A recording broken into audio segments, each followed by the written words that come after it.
Matahom nga kabuntagon mga kapaglaom. Atong hisgutan ni ining adlaw mao ang atong morning devotional nga naguluhan. Ang maayong panglawas og kalipay.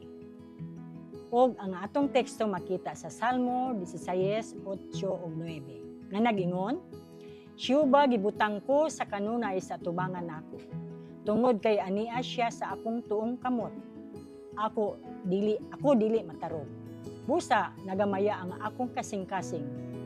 Og nagakalipay ang akong himaya, ang akong unod usab magapuyo sa kasiguruan."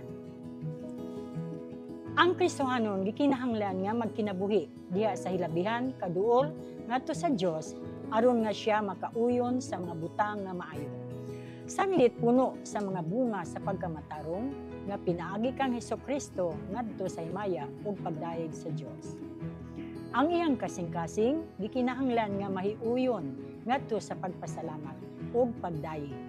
Gikinahanglan nga siya andam kanunay sa pag-ila sa mga panalangin nga iyang ginadawat ug timan-an kinsa kini nga miingon.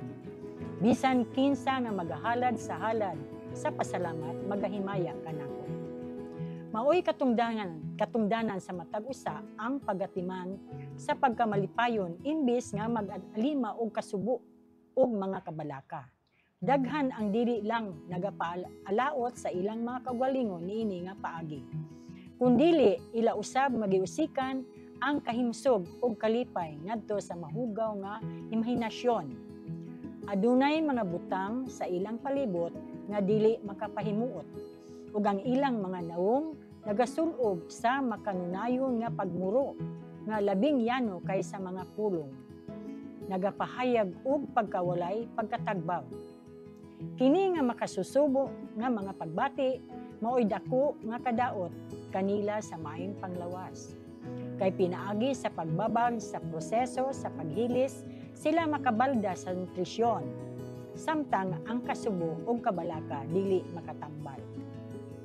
Sila makahimo og dako nga kadaot apan ang pagkamalipayon ug paglaom samtang magadan-ag sa dalan sa uban. Sila kinabuhi alang niadtong na nagpangita kanila ug kaayuhan sa ilang tibuok nga unod. Si Kristo miabot aron ipasiguli ngadto sa iyang nauna nga katahom ang usa ka kalibutan nga giguba sa sala.